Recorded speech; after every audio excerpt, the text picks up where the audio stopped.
It's Noah here with American Trucks. You're looking at the PowerStop Z36 Extreme Truck and Tow 8-lug brake rotor and pad kit for the front and rear of a 2009 to 2018 Ram 2500. If you're looking for some better braking performance for your truck when you tow, this kit is a surefire way to ensure some serious stopping power when you need it most. When you have a full trailer, that's a lot of weight to slow down, and sometimes you need to slow down really fast. Subpar brakes fade and rotors warp when you have to lay on them for a long period of time, maybe down a steep grade or making a sudden stop. Stock brakes can be really weak and unreliable when it comes to towing, and it's always a good idea to consider an upgrade that's tailored towards stopping with a heavy load behind you. And this kit from PowerStop comes with front pads and rotors, as well as rear pads and rear rotors, and it's a one-stop shop for a full four-corner upgrade. Let's take a look at the construction of these brakes. The first thing we're going to talk about is the pads, and that's where you're going to see the biggest improvement. These pads are carbon fiber infused ceramic compounds for some superior stopping power. Moving on to the rotors, these guys are zinc coated, so they're going to be resistant to rust, as well as being drilled and slotted. That's going to keep brake fading to a minimum and allow you to keep your stopping power. PowerStop says the drilled holes in the rotors keep the temperature down to 180 degrees cooler than the stock rotors would be. Now, these guys are precision machined with TrueCast technology, and this whole kit comes with a fantastic 3-year, 36,000 mile limited warranty to sweeten the deal. The price of this kit falls right around the $1,000 mark for everything you see here, which still falls in what I consider the proper price range for a full upgraded brake kit. Now, this is an upgraded brake, and the brakes are huge on a 2500 in the first place, so the higher price tag is relative to the amount of material you're getting, and I'd say these are right on track price-wise.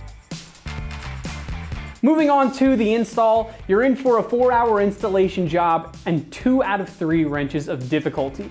Now, getting these installed on your Ram won't take you too long as far as modifications go, but there will be some light mechanical skill required, especially considering how heavy these rotors are. If you're worried about getting this install done yourself, fear not. Up next, we're going to show you how to do it step by step over in the install bay. For this install, you will need air and electric impacts, a ratchet, extension, swivel adapter, 16mm swivel socket, 13, 21, and 24mm sockets, pry bars, angle cutters, pliers, dead blow and ball peen hammers, 13mm bolts, caliper hanger tool, penetrating lubricant, and a torch. What's up, guys? Today we're going to be installing some brakes on our Ram, so let's get started.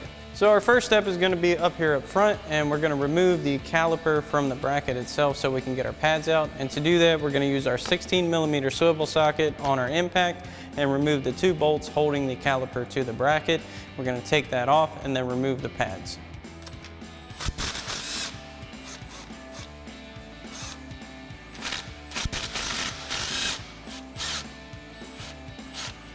So if you find your calipers being a bit stubborn coming off, you can go ahead and grab a small pry bar or a flathead screwdriver and wedge that in between the caliper and the bracket. Get a little bit more leverage just to help it come out of place. I'm just going to work that out. So now that we've got this broke loose, we can go ahead and remove our caliper. And we're going to hang it off to the side with our hanger tool here, just so it doesn't have pressure on our line.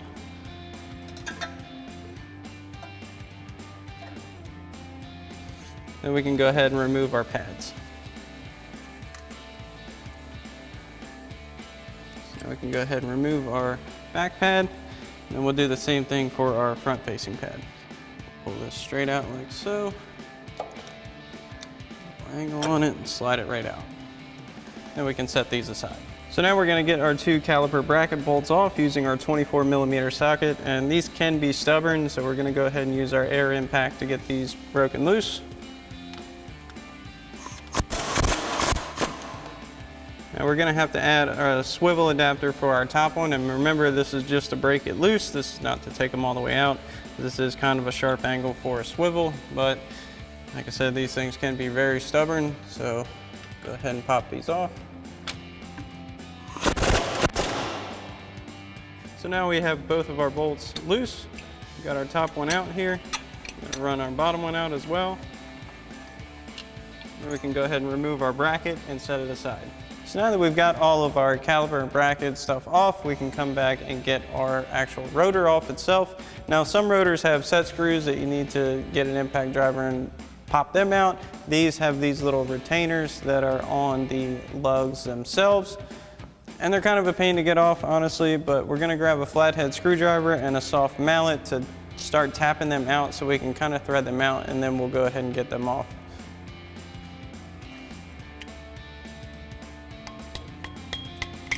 Now once we have it threaded out a little bit, we're gonna get our flathead behind it and kind of wedge it out a good bit, like so.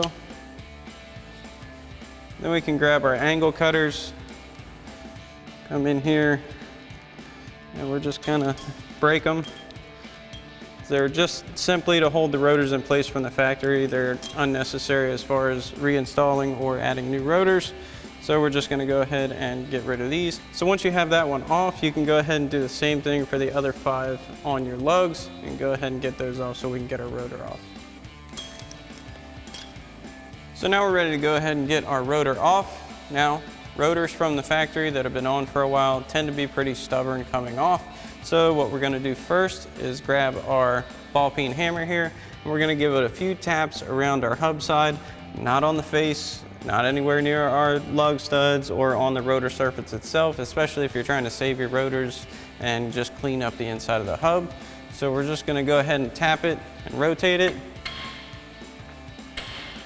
So now that we have done a full rotation, we'll see if it's ready to wiggle. And clearly it's not. So in that case, we're gonna go ahead and grab a soft blow mallet, give it a few taps from the backside. Now a good idea when doing this is to grab a lug nut and go ahead and thread that on one of your studs, because if you do go for a home run and swing on this thing and it does pop off, you don't want it to fly across the parking lot or wherever you're working on it and hit somebody. So this just adds a little bit of safety to the situation. So if your rotors are being super stubborn like ours and the hammering just isn't cutting it, you're getting covered with corrosion and everything else, you may want to break out a small propane torch and heat up the edge of your rotor right where the hub face meets, just to kind of help release that corrosion where it's really stuck. So that's what we're going to do now. Also, we've added a little bit of penetrating lubricant in through the lugs just to kind of help loosen that up. Whatever you can get in there to help your case, this might work. Always remember safety when using a flame. Don't go anywhere near your brake lines or any boots or anything like that. Just make sure you're in a safe spot. Even have someone on standby for fire watch with a bucket of water, just in case.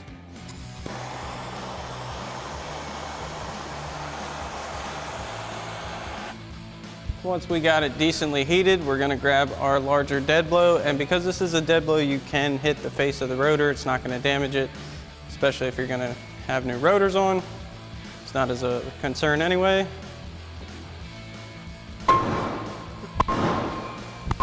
So as you can see, we were able to get the rotor off. It did take a little bit more swinging than we wanted to show you guys, but after some effort, it did come off. Now, one thing to note here is we do live in the Northeast here in Pennsylvania. If you're anywhere in the Rust Belt and your brakes have never been off and your truck is more than a few years old, this is a very real possibility that you could run into a little bit more stuck than you wanted, but if you take some effort, take some time, it will come off. Just need to stick with it. So now once you've got this process complete for this side, you can go ahead and repeat these same steps for the other side.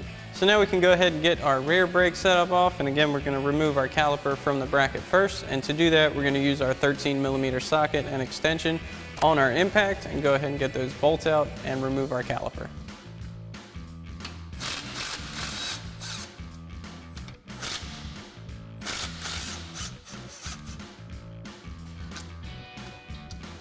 Once again, we're gonna grab a caliper hanger so we can support our caliper when we remove it. Now again, if this is kind of giving you a hard time to come off, you may want to grab a small pry bar. Go ahead and wedge that between the bracket and the caliper. Just give you a little extra leverage. Just gently work it out. Now we can pop our caliper off. Again, we grab our hanger here. Find a decent place to hang our caliper up from. And we can go ahead and remove our bracket bolts and get our bracket out of the way after we remove our pads.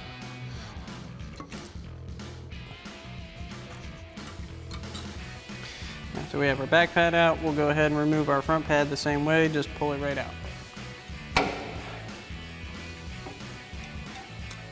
Now we can go ahead and remove our bracket bolts using our 21mm socket on our impact.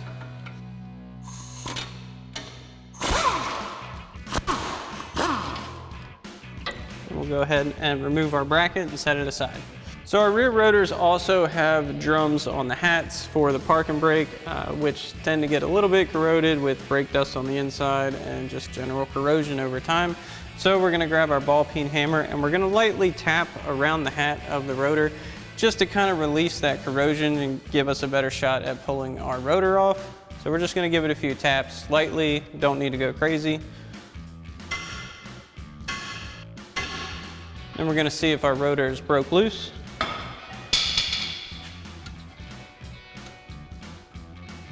We've got a little movement on it, so we're gonna switch out to a dead blow mallet and kind of give it a few taps on the backside. Hopefully that'll bring it out. Now we are gonna throw a couple lug nuts on our wheel studs here just to prevent our rotor from flying off and dropping, just in case it does come off quicker than expected. Just a little added safety. Looks like it's coming off. So if you do find you're struggling with getting your rear rotor off, these do have what are called jack holes. They're threaded holes through the hat of the rotor that push onto the face of the hub to allow it to kind of pull out. So we have two 13mm bolts here on opposing sides of our jack holes, and we're going to use our 13mm socket on our impact to go ahead and kind of alternate and wiggle our rotor off.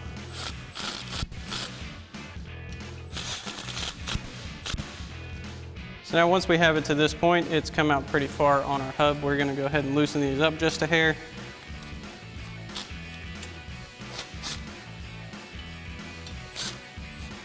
And then we'll see if we can get it off the rest of the way by hand.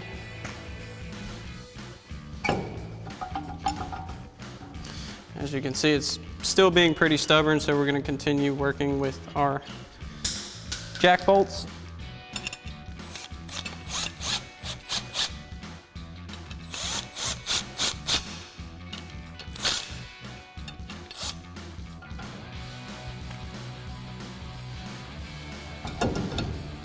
And eventually should come right off. So now before we go ahead and throw on our new rotor and brakes, we're gonna pop these old clips out of our bracket here. And those just push right out just like so. If you do find you're struggling with them, you can grab like a screwdriver or a pair of pliers and just work them right out. And that's what we're gonna do. We're gonna just pull our clip out. We'll do that for all 4 clips. Some of these tend to get a little bit corroded, especially where we live, but eventually they'll all come out. So now once you have all this complete for this side, you can go ahead and repeat these same steps for your other side. So now we're ready to start going back together with our new setup, and we've got our new rotor here. We're gonna go ahead and set that in place.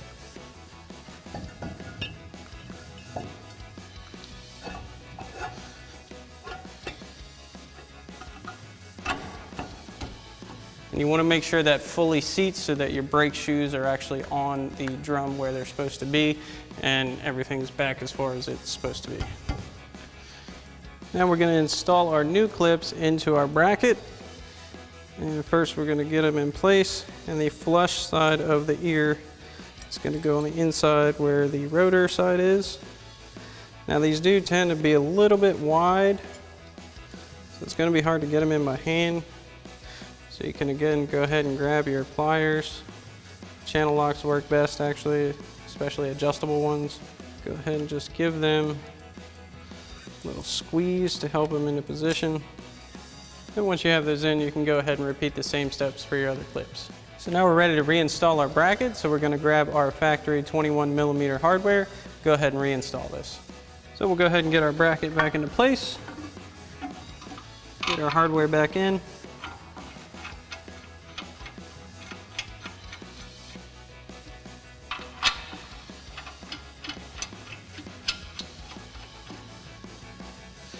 Now we'll get ready to tighten these back down, and you always want to refer to the manufacturer specific torque setting for all of your hardware.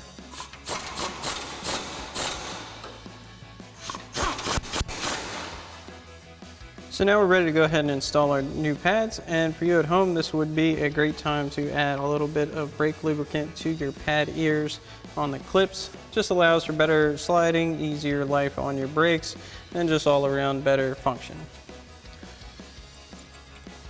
We'll go ahead and get our pads into our slots here.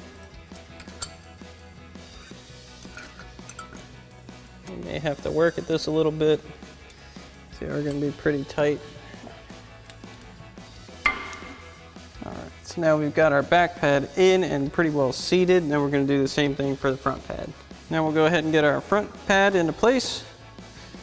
Go ahead and get that lined up into our tabs here.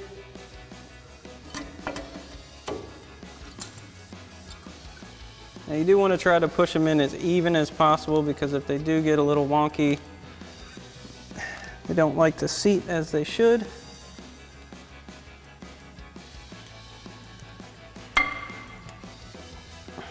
So now we can go ahead and compress our caliper pistons back so we have enough room for our new pads. So we've got our compressor tool here, which is a dual piston compressor, which you will need for your rear brakes.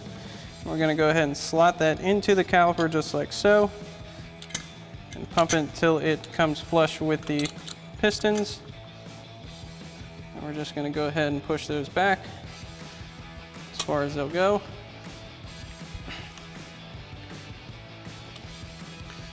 Release it.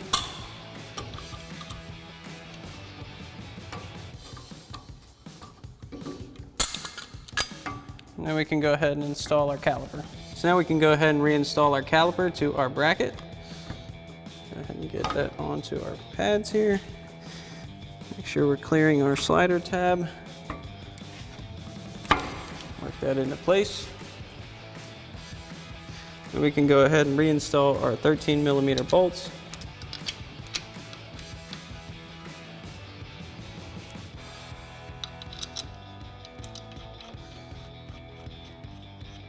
And we can tighten those back down. We'll use our 13mm socket on our impact to tighten those back down.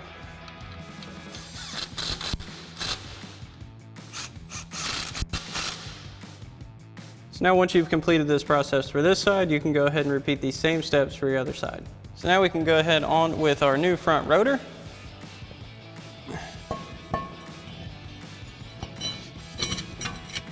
So now we've got our rotor on, we're going to go ahead and throw a lug nut onto one of our studs here just to help hold our rotor nice and straight while we get our brakes on. So now before we put our bracket back on, we're going to pop these old pad clips out of the way. So we'll grab our pliers here. We're just going to give them a tug. And you can discard these because your kit comes with new ones. So now we'll go ahead and throw our new clips in, and our folded ear is going to go on the outside away from our rotor, and the flush ear is going to go on the inside. May find these a little bit stubborn to go all the way on. And if that happens, we'll go ahead and grab our pliers and use those to help get it on. Go ahead and give these a squeeze.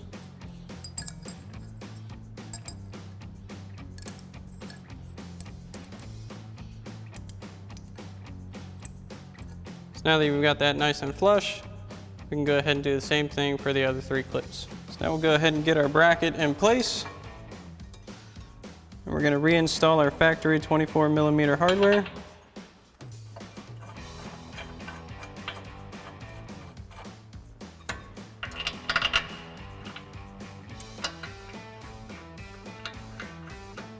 And we're going to tighten these down with our 24mm socket on our ratchet.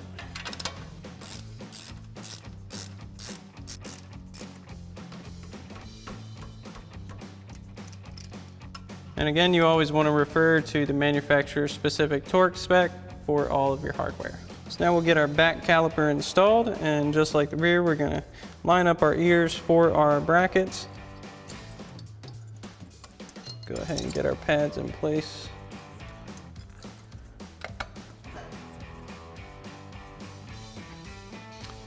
So now we've got our back pad set in. Make sure that's nice and even. We'll go ahead and do the same thing for the front pad. So now we'll go ahead and get our front pad in place.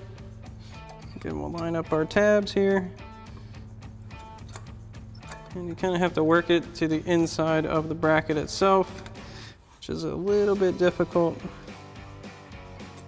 And once you've got your pad worked down inside of your bracket and lined up in the ears, just go ahead and push that flush into your rotor itself. So now we've got our caliper piston compression tool, and we're going to go ahead and push our pistons back to allow for clearance for our new pads and rotors.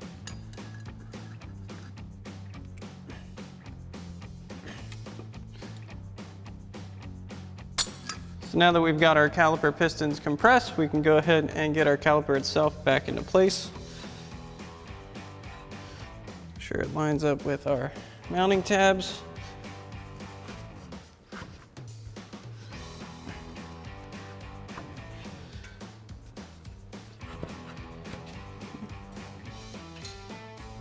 Then we can grab our factory hardware and go ahead and reinstall that. So we'll go ahead and get our hardware back into place.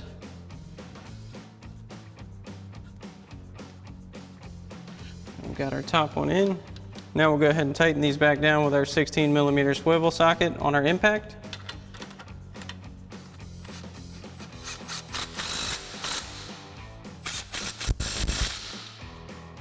So now once you have this process complete for this side, you can go ahead and repeat these same steps for your other side. Alrighty guys, that about wraps up our review and install of our PowerStop Z36 Extreme Truck and Tow 8-lug brake rotor and pad kit for your front and rear of your 09 to 18 Ram 2500. Thanks for watching, and as always, for everything Ram, keep it right here at AmericanTrucks.com.